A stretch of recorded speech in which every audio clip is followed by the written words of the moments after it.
Dean gazes out the window of his classroom, lost in thought. He looks at the school building next door and thinks to himself, beyond those curtains is a world he will never be a part of. Meanwhile, his friends have gotten into an argument with some guys, apparently over a minor collision, with both sides blaming each other. But the tone shifts when the other group notices their uniforms. They ask if Dean's friends know a tall, blonde guy. Apparently, one of their juniors had a run-in with him, and they thought they would pass along a message. Dean's friends quickly realize who they're talking about and try to play dumb. Unfortunately, one of them slips up and mentions Dean by name, adding that he's not with them right now.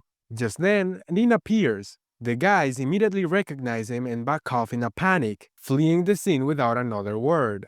Dean tells his friends to stop causing trouble for people, but they argue back, saying he needs his eyes checked. They were the victims. Besides, those guys clearly came looking for him. They even mentioned their junior having had a run-in with him.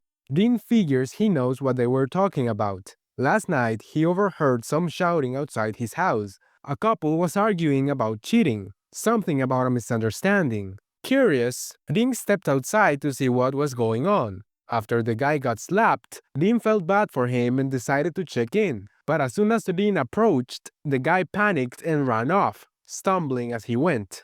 Dean's friends say they actually feel bad for the guy. They admit that bumping into Dean at night would probably freak them out too. With his intense aura, the poor guy probably thought he was going to get killed.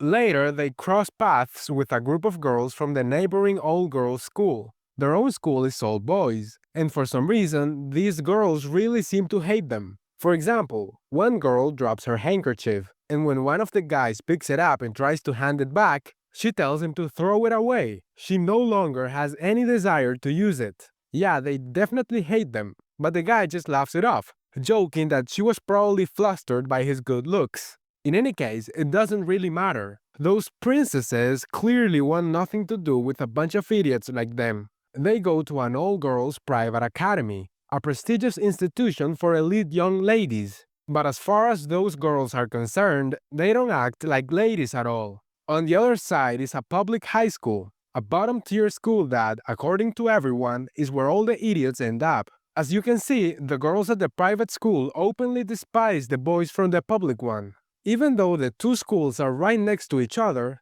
the boys have never once seen the inside of the girls' classrooms. Not that it matters. After graduation, they won't have anything to do with people like them anyway.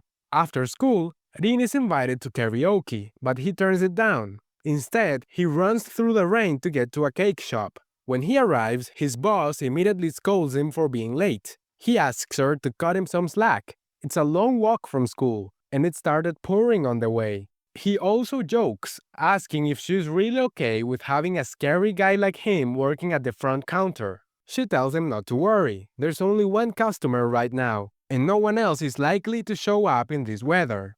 Besides, he's the only one available today. Dean explains that his family runs a cake shop, so they rope him into helping out sometimes. Not that he has ever told anyone at school about it. While working, he remembers there's still a customer inside. It's a girl, and when she sees him, she panics and nearly chokes. He quickly brings her some water. He is surprised by how much she had eaten. But before he can say anything, she bolts out saying everything was delicious. When his boss returns, she tells him the girl's name is Caoru. Apparently, she comes by a few times a month. She's a regular. Rin says that after seeing him, she ran off. If she stops coming, it will be his fault. He apologizes. But his boss questions that. Why would it be his fault? Caoru isn't that kind of person. Besides, Rin always blames himself for everything.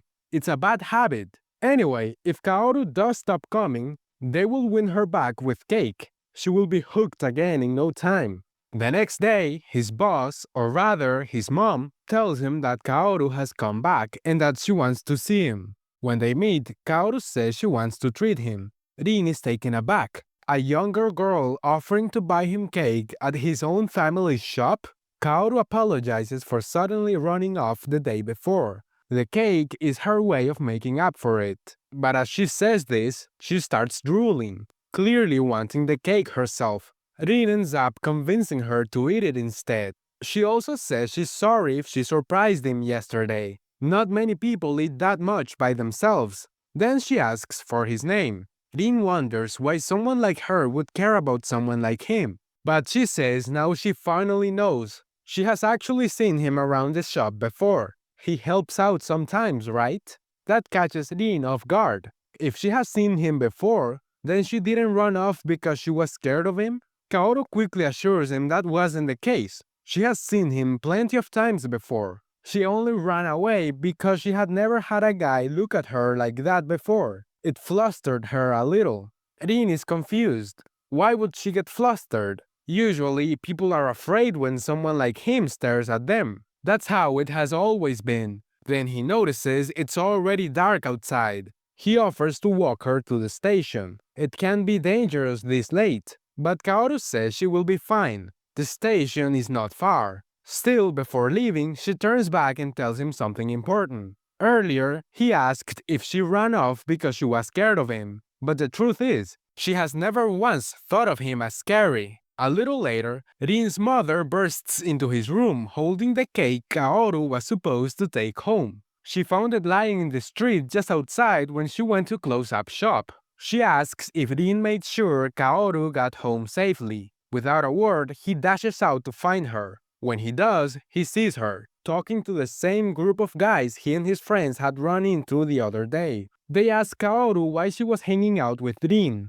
He has a reputation for being terrifying. Nothing good could come from being around him. So instead, they tell her she should hang out with them. But Kaoru pushes back. How can they judge someone based only on rumors? Have they ever actually spoken to Rin? If they had, they would know he's actually a really kind person. The boys admit they only approached her because she was with Rin. They thought they could use her to get to him, but now they have changed their minds. One of them tries to punch her, but Rin finally steps in and stops them. Once again, they run away the moment they see him. Rin is bleeding, but not from the punch. He hit his head on the shutter from the impact. He apologizes for dragging her into the mess, but Kaoru insists it wasn't his fault. Still, Rin feels awful for putting someone so kind through something so terrifying. Kaoru tells him, honestly, she doesn't understand why people think he's scary. He's kind. She thanks him for saving her. The next day,